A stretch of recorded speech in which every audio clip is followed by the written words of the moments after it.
Friends, எல்லாரும் நல்லா இருக்கீங்களா? இந்த சமையல் சேனல் வழியாக உங்கள் எல்லாரையும் சந்திக்கிறதுல மிக்க மகிழ்ச்சிங்க. சிம்பிளான சமையல் எக்ஸலண்ட்டான டேஸ்ட்டில் வரணும்னா நம்ம சேனலை தொடர்ந்து பாருங்கள். உங்களோட கருத்துக்களை கமெண்ட் செக்ஷனில் போஸ்ட் பண்ண மறக்காதீங்க. வாங்க கிச்சனுக்கு போகலாம். சுவையாக ஆரோக்கியமாக சமைக்கலாம். இப்போ நம்ம ஒரு டிஃபன் ரெசிபி தான் செய்ய போகிறோம். இந்த ரெசிபி செய்யறதுக்கு ஒரு தோசைக்கல்லில் 3 ஸ்லைஸ் பிரெட் எடுத்து வச்சுருக்கேன். நெய் எண்ணெய் எதுவுமே நம்ம சேர்க்க தேவையில்லை. ட்ரை ரோஸ்ட் தான் செய்ய போகிறோம். பிரெட்டோட அந்த சாஃப்டான தன்மை மாறி கொஞ்சம் முறுமுறுப்பாக மாறணும். அதுக்காக தான் நம்ம இதை செய்கிறோம். கல் நல்லா சூடேறின பிறகு தீயை நல்லா குறைச்சிட்டு இது போல் 2-3 முறை திருப்பி விட்டிங்கன்னா பிரெட் நல்லா முறுமுறுப்பாக மாறிடும். கலர் மாறாமல் பார்த்துக்கோங்க. கலர் மாறினா ரெசிபியோட டேஸ்ட் நல்லா இருக்காது. இப்போ பார்க்கும்போதே உங்களுக்கு தெரிஞ்சிருக்கும். இது போல் ஒரு கலர் வந்த உடனே ஸ்டவ்வை சுவிட்ச் ஆஃப் பண்ணிவிடுங்க. இந்த பிரெட் துண்டுகளை சிசர் வச்சோ இல்லை நைஃப் வச்சோ இது போல் கட் பண்ணி எடுத்து வச்சுக்கோங்க. இப்போ இது தனியாக இருக்கட்டும். இந்த ரெசிபிக்கு உண்டான மசாலா ரெடி பண்ண போகிறோம். அதுக்கு அடிகனமான கடாயில் 2 டேபிள் ஸ்பூன் அளவுக்கு கடலெண்ணெய் சேர்த்துக்கலாம். இல்லை நீங்கள் வேறு எந்த எண்ணெய் பயன்படுத்துகிறீங்களோ அந்த எண்ணெய் சேர்த்துக்கோங்க. எண்ணெய் சூடேறின பிறகு 1/2 டேபிள் ஸ்பூன் அளவுக்கு கடுகு ஜீரகம் சேர்த்துட்டு தட்டு போட்டு மூடி லோ ஃப்ளேம்லேயே வைங்க. அப்போ கடுகு நல்லா பொரிஞ்சிருக்கும், வெளியிலலாம் செதறாது. 4 பல்லு பூண்டு இது போல் பொடியாக கட் பண்ணி எடுத்து சேர்த்துடலாம். ஒரு சின்ன துண்டு இஞ்சி, அதாவது 1 சென்டிமீட்டர் நீளமுள்ள துண்டு இஞ்சி கட் பண்ணி எடுத்து சேர்த்துடலாம். 2 பச்சை மிளகாய் இது போல் பொடியாக கட் பண்ணி எடுத்து சேர்த்துக்கோங்க. இதனோடையே ஒரு பெரிய சைஸ் வெங்காயம் பொடியாக கட் பண்ணி எடுத்துக்கோங்க. ரொம்ப பெரிய சைஸ் இல்லை, ஓரளவு பெரிய சைஸ் வெங்காயம் கட் பண்ணி எடுத்து சேர்த்துட்டு இது எல்லாத்தையும் நம்ம வதக்கி விட்டுடலாம். இஞ்சி அதிகமாக சேர்த்துட வேண்டாம். இஞ்சி கொஞ்சம் கூடுதலாக சேர்த்துட்டிங்கன்னா லைட்டாக அந்த கசப்பு தன்மை நமக்கு தெரியும். அதனால் இஞ்சி குறைவாகவே சேர்த்துக்கோங்க. பூண்டு நறுக்கி சேர்க்கறதுக்கு பதிலாக நீங்கள் இடித்து கூட சேர்த்துக்கலாம். இப்போ இது போல் ஒரு கலரில் வெங்காயம் சேஞ்ச் ஆகிடுச்சு. இந்த சமயத்தில் 2 மீடியம் சைஸ் தக்காளி நல்லா பொடியாக கட் பண்ணி எடுத்து சேர்த்துக்கோங்க. இது போல் நல்லா பழுத்திருக்கணும் தக்காளி. பழுத்த தக்காளியில் செய்தீங்கன்னா தான் இந்த ரெசிபியோட மசாலா நல்லா டேஸ்ட்டாக இருக்கும். அப்போ தான் நமக்கு சாப்பிட்றதுக்கும் ரொம்ப நல்லாயிருக்கும்.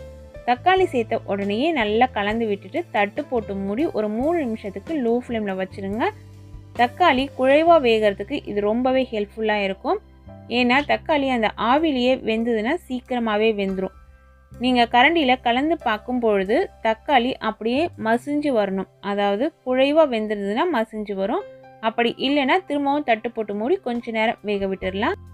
1/4 டேபிள் ஸ்பூன் மஞ்சள் தூள் சேர்த்துக்கலாம். காரத்துக்கு தனி மிளகாய் தூள் இருந்ததுன்னா 1/2 டேபிள் ஸ்பூன் சேர்த்துக்கோங்க. நான் இன்றைக்கி காஷ்மீரி மிளகாய் தூள் 3/4 டேபிள் ஸ்பூன் அளவுக்கு சேர்க்குறேன். இதனோடையே 1/4 டேபிள் ஸ்பூன் அளவுக்கு கரம் மசாலா தூள் சேர்த்துக்கோங்க. 1/2 டேபிள் ஸ்பூன் அளவுக்கு உப்பு சேர்த்துக்கோங்க. நிறைய மசாலா பொருட்கள் எதுவும் சேர்க்க போகிறது இல்லை. நம்ம இதனோட 1/2 டேபிள் ஸ்பூன் அளவுக்கு சர்க்கரையும் சேர்த்துக்கோங்க. சர்க்கரை அவசியம் சேர்க்கணும். சர்க்கரை சேர்த்தா தான் நம்ம ரெசிபிக்கு நல்ல டேஸ்ட் கிடைக்கும்.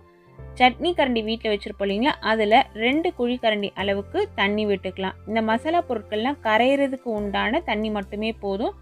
நிறைய தண்ணி சேர்த்துட வேணாம். தண்ணியோடு நல்லா சேர்த்து இது போல் கலந்து விட்டுட்டு தட்டு போட்டு மூடி லோ ஃப்ளேமில் ஒரு 3 நிமிஷத்துக்கு வச்சுருங்க. மசாலா பொருட்களோட பச்சை வாசனை எல்லாமே போகணும். அதே சமயத்தில் அதில் இருக்க அந்த ஈரமெல்லாம் சுருங்கி எண்ணெய் நல்லா மேலே பிரிஞ்சு வரணும். இது போல் நமக்கு மசாலா பச்சை வாசனை போக ரெடி ஆகணும். அதில் கொஞ்சம் கூட அந்த ஈரமே இருக்கக்கூடாது. அந்த கிரேவியோட ஈரப்பசை தான் இருக்கணும். இந்த சமயத்தில் சின்ன துண்டு குடமிளகாய் இது போல் கட் பண்ணி எடுத்து சேர்த்துக்கோங்க. ஒரு மீடியம் சைஸ் குடமிளகாய் இருந்ததுன்னா அதில் 4ல் 1 பாகம் சேர்த்தாலே போதும். குடமிளகாய் சேர்த்துட்டு லைட்டாக கலந்து விட்டால் போதும். ரொம்ப நேரம் வதங்கணும் அப்படிங்கிற அவசியம் இல்லை. குடமிளகாய் இதோட கலந்து விட்டுட்டு நம்ம ஏற்கனவே பிரெட் துண்டுகளை வறுத்து கட் பண்ணி எடுத்து வச்சுருக்கோம் இல்லைங்களா, அதை இதனோட சேர்த்துடலாம். சேர்த்த உடனே நீங்கள் ஸ்டவ்வை சுவிட்ச் ஆஃப் பண்ணிவிடுங்க. அதற்கு பிறகு கொத்தமல்லி இலைகள் பொடியாக கட் பண்ணி எடுத்து சேர்த்துக்கலாம். கொத்தமல்லி இலைகள் சேர்க்கறது நம்மளோட இஷ்டம் தான். கூடுதலாகவோ இல்லை குறைவாகவோ சேர்த்துக்கலாம்.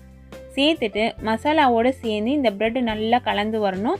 இது போல் நல்லா கலந்து விட்டுட்டு நீங்கள் விருப்பப்பட்டால் லாஸ்ட்டில் ஒரு 1/2 டேபிள் ஸ்பூன் அளவுக்கு நெய், அப்படி இல்லைன்னா 1/2 டேபிள் ஸ்பூன் அளவுக்கு வெண்ணெய் சேர்த்து சாப்பிட கொடுக்கலாங்க. அப்படி இல்லை அந்த வாசனை பிடிக்காதுன்னா டைரெக்டாக இதை இப்படியே சாப்பிட்லாம். ரொம்பவே டேஸ்டியாக இருக்கும். ஈஸியான ஒரு டிஃபன் ரெசிபி நம்மளோட சில்லி பிரெட் ரெசிபி ரெடி ஆயிடுச்சு. ப்ரெட்டு சில சமயம் நம்மக்கிட்ட மீந்து இருக்கும், வேறு எதுக்காவது வாங்கியிருப்போம், 2-3 ஸ்லைசஸ் இருக்கும். அப்படி இருக்கிற நேரத்தில் இது போல் ஒரு ரெசிபி செஞ்சு சாப்பிட்டு பாருங்கள், ரொம்பவே டேஸ்டியாக இருக்கும். Thank you friends.